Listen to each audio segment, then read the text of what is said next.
Managing Your Money Cliff by Cliff Notes. Chapter 1: Setting Realistic Expectations. In this chapter, learning how to set realistic money management goals, establishing your financial priorities, selecting the best money management strategies for accomplishing your goals. Managing your monies is a skill to be learned, just like learning to play softball or to work with a new word processing program. As with any other skill, money management takes practice, realistic expectations, and the example and advice of those who have been there and done that. This chapter is about setting realistic expectations for your finances. Your path to financial security and economic success starts here. Figuring out what your goals are. Perhaps you have a vague sense that you want to pay off your debts, start a family, be able to put your children through college, or start your own business. None of these or any other goals will happen unless you make them happen. Achieve, Remember, achieving financial success isn't a matter of luck. Financial success requires attention, discipline, and sound money management. Setting financial goals is kind of like going grocery shopping. You go to the store with a sense of what you need or want to buy, but the number of choices, the sales, and the attractive displays may cause you to get sidetracked. Just as a shopping list helps a shopper stay focused, a money management list can help you get off a good start. Take a minute to check off the items in the following money management shopping list that seem important to you. This shopping list can help you figure out your financial goals. Spend less than I make. Make good consumer choices. Balance my checkbook. Establish a good credit rating. Know where to get good financial advice. Save some money every time I get paid. Work out I budget. Curb my spending appetite. Keep good records. Use banking services. Distinguish between short-term and long-term financial goals. Spend enough money spend enough time on money management. Take personal responsibility for managing my money. Pay my bills and taxes on time. You many How many items do you check? Chances are that you think you need to do all these things, and you do, but you don't need to do everything at once. What you need to do first are the basics. The basic approach to managing your money starts with knowing your financial goals. In general, your goal is probably financial security. Almost everyone wants financial security. Their trouble comes in defining just what financial security means to you. Start right now and complete this sentence. I will be financially secure when I blank. You may define financial security as being able to retire at age 65 without worrying about having enough money to live the rest of your life the way you want to. Or you may define financial security as being able to retire at age 50. The definition is up to you. To get started on the road to financial security, begin to think in terms of the next 5 years. What can you do in the next 5 years that will help you accomplish your long term goal or financial security? Creating a 5 year plan. When you have your goals clearly in mind, they become like building blocks. You can more easily defer some of the things you hope to accomplish in the short term because you know that with proper planning and a longer time frame, those things will happen. To help sort out your goals, ask yourself where you want to be financially in 5 years. In table 101, 1, rank each goal in terms of how important it is for you to accomplish it within the next 5 years. On a scale of 1 to 5, 5 is very important and 1 is not important. My 5 year goals, objectives: reduce debt, save money, buy a car, buy a home, start an investment program, reduce income taxes, buy life insurance, take a big vacation, put kids through college. Other. Look at items that you check in the five column. Do you think that is realistic to try to accomplish all your fives within the next 5 years? What do you think you can do in 1 year? The answer to these questions help you focus on the important aspects of managing your money. Setting priorities. It's easy to want it all: a nice place to live, clothes with logos and labels, a great car, meals at romantic restaurants, vacations, and so on. The list expands so easily. The fact is that you have limited resources. You must work with what you have, not with what you want to have, and not with what you think you'll get next month or next year. All business managers wish that they had more resources to accomplish their goals: more time, more money, more people, more experience. But effective managers are resourceful and use what they have to get the best results. They prove their skills by accomplishing tasks with discipline and motivation. Skills that you can develop when you approach money management with the commitment to making do with the money you have. Managing money to accomplish your goals. Take another look at your 5-year goals worksheet. If you selected reducing your debts as a very important goal, you want to select money strategies that will make the goal happen. If you selected both reducing your debts and buying a great car, your money strategies have to be different. In fact, you may realize that your resources don't allow you to do both at the same time. One objective will have to take priority over the other. From Table 101, select the three goals that you identify as most important. Now rank those three goals in of importance. 1, 2, 3. Do you think that you need or want to make any adjustments to your worksheet? Chapter 2 examines the difference between money needs and money wants in greater detail. For now, stick with what you think you need to accomplish within the next 5 years. Now estimate the percentage of your income that you think you'll have to allocate to each of your top three priorities. Does common sense tell you that these percentages are realistic? Pay attention to your common sense. It can become your best friend. Next, write down what you know or expect your annual income will be this year before and after taxes deductions.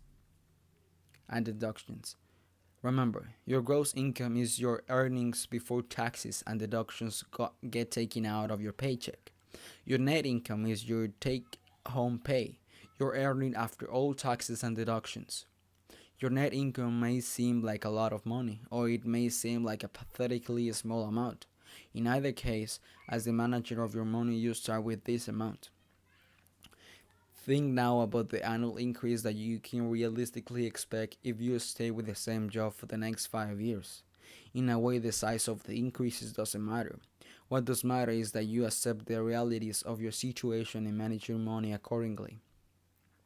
If you postpone your major expenditures, such as a new car or an expensive vacation, now in order to accomplish your highest priority objectives, assuming, of course, that a major expenditure this isn't one of your highest priority objectives, will you realistically be able to afford those expenses later, given the revenue you expect? Begin to think of adjustments that you need or want to make in your expectations. Managing your money, managing your time. Like the old age says, time is money. Deadlines are a fact of both personal and professional life. As a manager of your money, you struggle with many of the same constraints that business managers experience. On the one hand, you wish that you had more time to accomplish your goals, but on the other, you wish that you could see and enjoy the results of your work sooner. Remember, to become a successful money manager, you have to become a successful time manager as well. Everybody has the same 24 hours in each of the 7 days of the week. Yet, some people just seem to get more done than the others do. Why? Because they have clear goals, good time management skills, commitment, and discipline. You, too, can put time management and money management skills to work in order to accomplish your financial goals. Quickly review your typical week. Estimate the time you spend working, sleeping, eating, traveling, reading, watching television, shopping, dating, or with family. playing, and so on. Which activity takes the most of your time? Is that activity really the top priority in your life? Setting your work aside for a moment, how much time have you set aside for the task that will help you achieve your financial goals? What time do you allow to managing your money so that your priorities can become reality? Can become reality. Tip: take the initiative to set aside as I have an hour every week. Sunday evening may be good, but find the time that works best for you. To develop your skill as an effective manager of your money and time. Time is one of your most valuable resources.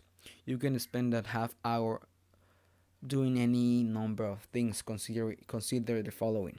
Make a list of your goals for the week. Review your out of pocket expenses against your budget. Read an article on personal finance. Call your financial advisor, a trusted friend, or a parent and ask for advice about a purchase or financial decision that you expect to make in the coming week.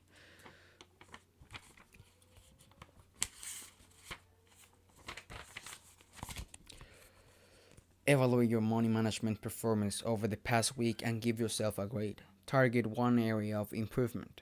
Evaluate your time management skills over the past week and give yourself a grade. Target one area of improvement. Find $5 to $25 to set aside in an envelope for a special occasion. Identify at least one accomplishment that you achieved as a money and time manager over the past week. Compare your goals for the week against the priorities that you set for yourself back in Table 102. Make adjustments as needed. Forming strategies for success. Some experts think that setting financial goals is the easy part of money management. The hard part is making those goals happen. The plans you make to accomplish your goals are called strategies. Strategies. The handy thing about strategies is that you can change them. Your strategies for successful money management can change if you find that they aren't accomplishing their purpose.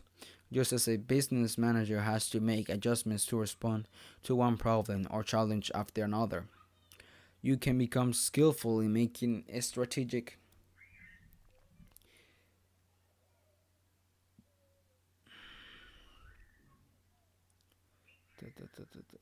adjustments to manage your money more effectively. Although many strategies are available to you as a money manager, at least two guidelines can help you evaluate the success of a strategy. Be flexible but focused. Learn to live on less. Be flexible but focused. As a money manager, you want to develop a balance between keeping your goals clearly in mind and responding creatively and constructively to changing circumstances and unforeseen situations. No one can anticipate every event in life. Just when you think that you can save a little more in 1 month, the car needs a repair that you didn't count on. Or perhaps you see an ad in the paper for an item you really need, although you hadn't planned to make the purchase now. You think that by doing so, you would save money in the long run. Remember, one of the best qualities of successful manager is good judgment. This is especially true of good money managers. Good, good judgment relates to common sense. Good judgment and common sense are not part of the school's curriculum. You learn them from your life experiences. Learning from your mistakes can be costly, but it's usually effective. Don't be afraid to change and to try something else if one of your money management strategies isn't working. Often, you'll learn good judgment by the example of others you know and respect. Encourage others to share their stories with you. From these stories about the decision they made, you can learn about the importance of being flexible. You'll learn how to keep your eye on your goals while making adjustments for setbacks or unexpected difficulties. Now that your goals may change as your circumstances change, be flexible and replace goals that no longer suit your needs and wants. Your strategies may change because of proven success and failures. Be flexible and make the necessary adjustments. If this approach sounds too bog, bogway, VAGUE, to be useful now, test it out by asking someone whose judgment seems sound and whose decision you respect. Ask that person, am I being too rigid about name a goal, a strategy, or a specific circumstance? Or ask, how can I be more flexible about name the specific situation? Learn to live on less. Tip. The single most important skill you can develop as a money manager is to live beneath your means. You've probably heard this guideline, which is the key to financial freedom, expressed in many different ways. Live on less, put something away from every paycheck, save for a rainy day, but people seldom follow this advice. In the section titled Managing Money to Accomplish Your Goals, early in this chapter you wrote down your net annual income. That is your income after taxes and other deductions are taken out. Calculate how much you would need to save every month and every year to live on 90% of your net income. If doing so seems impossible, think of a business manager who suddenly finds out that the budget of a particular project has been cut by 25%. The project still must be completed on time and with the same quality standards. As your own money manager, you can appreciate the flexibility and commitment to your goals that such adjustments require. Remember, if your ultimate goal is to attain financial security, chances are that you won't be able to accomplish that goal on your income alone. The ticket to financial security is to save some of your money by living beneath your means. If you don't save some money of your if you don't save money of your if you don't save some of your money on a regular basis, you won't have money to invest. Investing is a reliable way to accomplish the ultimate goal of financial security because it follows your money to grow. See chapter 7 for more information for more on investing. Write this down. Before you go on to chapter 2, which focuses on making good choices about spending, take the time to nail down some strategies. Number 1, review your 5-year plan.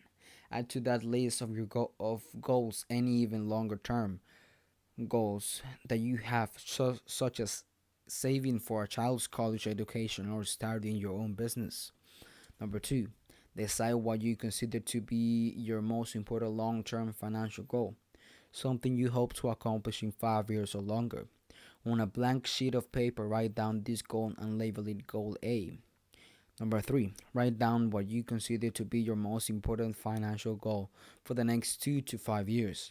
This is a midterm goal. Label it Goal B. Number 4, write down what you consider to be your most important financial goal for this year. This is short-term goal. Label it Goal C. Number 5, take another look at the money management goals listed in Table 101. Write A, B, or C next to each item that relates to one of your specific financial goals. Number 6, make a chart that lists your most important short-term goal and the money management strategies that will help you accomplish it.